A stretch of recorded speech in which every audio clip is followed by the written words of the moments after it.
Welcome back to the ongoing coverage and analysis of Dune Awakening. Today we are taking a look at the weapons that we've seen in the game so far. Let's get right into it. Now, if you're like me, you're very excited to get your hands on the artillery this game has to offer, so today we're going to take a quick look at what we know so far, starting off with the ranged weapons. The first ranged weapon that we come into contact with is the Maula Pistol, the chosen ranged weapon of the Fremen people. You can see here that the Maula Pistol is a low damage yet moderately accurate weapon with a quick rate of fire. It also uses light darts for its ammunition type. The Maula Pistol doesn't require a lot of resources to craft, at least for the base model. We do know, however, that it comes with various tiered versions, such as copper, aluminum, etc. Next up, we see the Spitdart Rifle, seemingly the second ranged weapon we come into contact with. This is seen to use heavy darts for its ammunition type and comes with a stronger damage but smaller clip and lower rate of fire than the Maula Pistol. It is, however, effective at the same range as the Maula Pistol and has less recoil. We've seen this gun used with and without a scope, and enemies seem to carry the exact same weapon. Pay no attention to the man back there with the minigun. We will get into what he's doing with that a little bit later in the video. We can see the icon for the Spitdart Rifle here in the bottom right, and it's easily identified by this forked prong design on the barrel.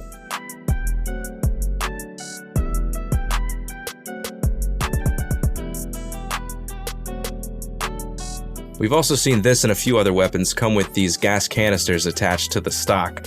We're not sure if this is a visual representation for how much ammunition you have left, but the gun is shown with and without them. These could be possibly different manufacturers or early beta builds of the model of the weapon itself, so it's hard to say for now. Moving on to the most showcased weapon so far, notice the scope on this, we'll go over that in a little bit.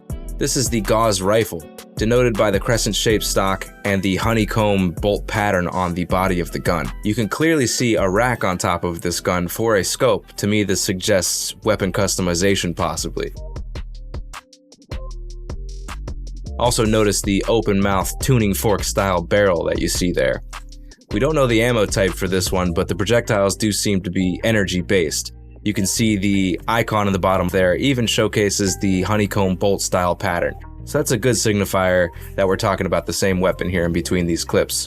In the early builds here, you can see a different design with the same honeycomb bolt style pattern, so it's potential that there are customizable designs for the weapons. Still hard to say. We don't know if individual parts are modular either, so we're just going off of what we do know.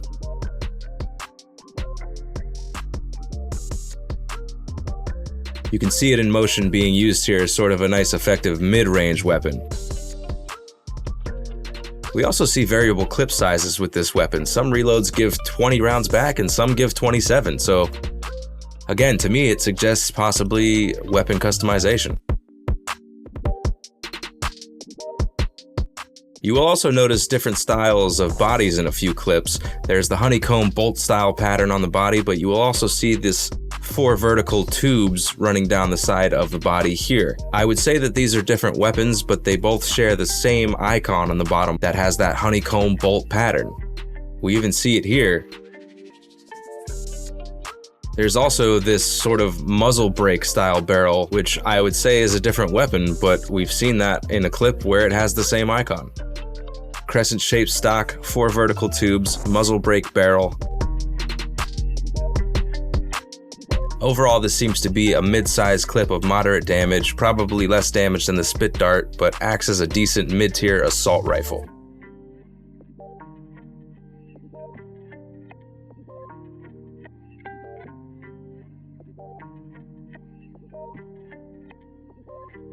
I only assume this is a different weapon because it has some slight variations, but this is the only shot that I can find of this weapon and its icon. I don't have proof that these cinematics and the gameplay weapons are linked, but they both sort of seem the same to me. The SMG though, we do get to see a bit of action from the Gamescom trailers. See here how the icon matches this character's weapon and the icon from the weapons shop that we see here. Confirmed model to be Savoy and Mert 11. We actually saw the SMG way back in the first trailer seen here, and also, cool note, the Sardaukar ship opens its mouth as it approaches. That's pretty sweet. The full clip for this weapon seems to be 30 count. It seems to have a pretty focused fire with little recoil and a nice fire rate. It does seem to possibly be a low to mid damage though. Keep in mind, all of these times to kill are modified for the trailer. Next up, we see the crispy boy itself, the Flamethrower. Flames can be seen to spread as far as 10 approximate yards. It's hard to gauge the ammo on this, but it looks like it can be used for upwards of 10 seconds at a time. We didn't get to see a reload time on this, but I wouldn't be surprised if it was quite lengthy in order to make up for the usage. It seems to break through shields, at least for NPCs, though we're not sure exactly how PvP is going to work for that. Currently, the Frag Grenade is just a reusable skill for the Trooper class. You will recognize the design here in his hand with the weapon wall here. It appears to have a 15-second cooldown upon exploding. It does seem to be a frag grenade, although the name in the game might be something different. Concussive, thermal, we're not sure what they'll call it. They are apparently unlimited, though maybe you'll still need to have ammo on your person in order to use them. We only have one clip showing the rocket launcher in action, but the one on the weapon wall there looks a lot like the one in that man's hands. Potentially a very low clip size for a high damage trade-off.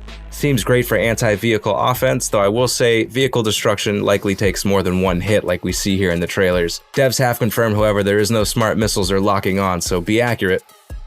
Going off of the strange shape of the weapon in this man's hand, this is only a guess, but we do see confirmed Lasgun in the Ecolab chest here.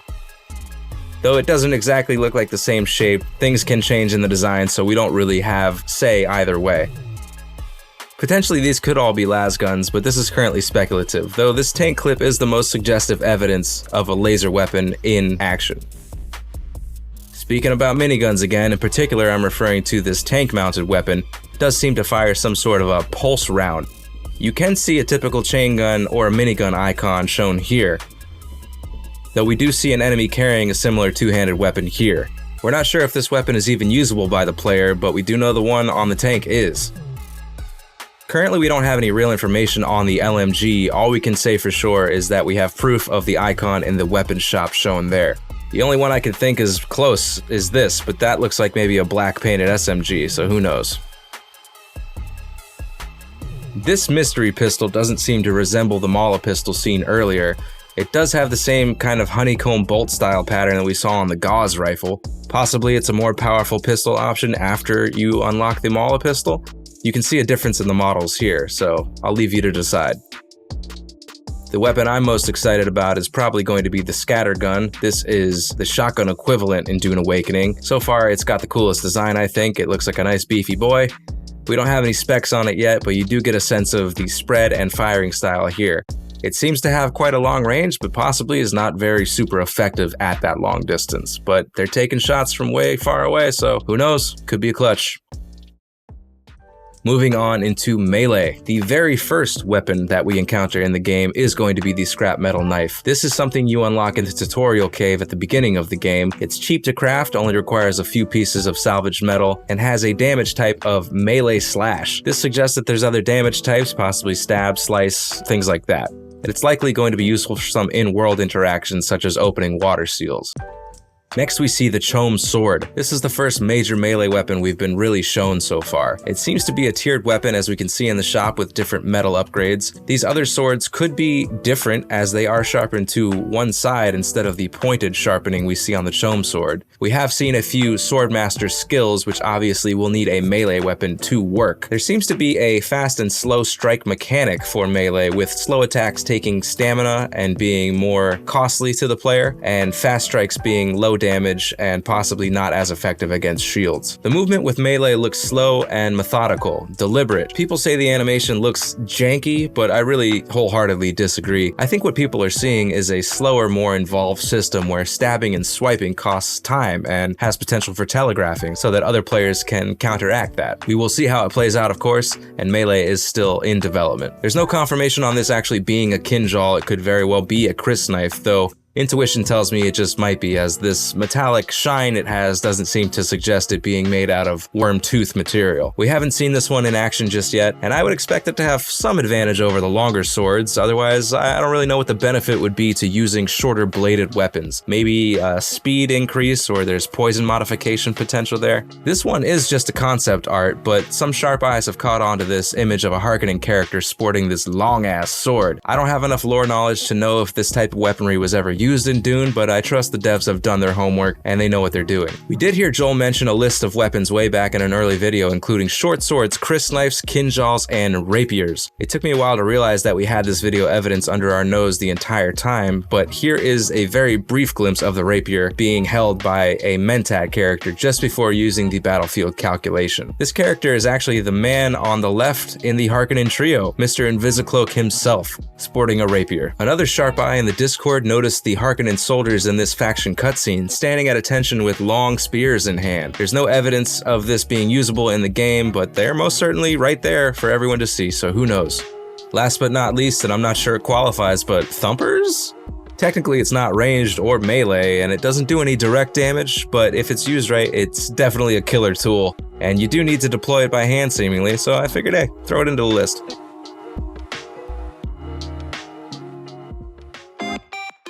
That's gonna do it for us here at NZMPLAYS. I hope you enjoyed the video. If you're liking the content, give a like and a subscribe, and we will see you around the bend in the next one. Until then, peace.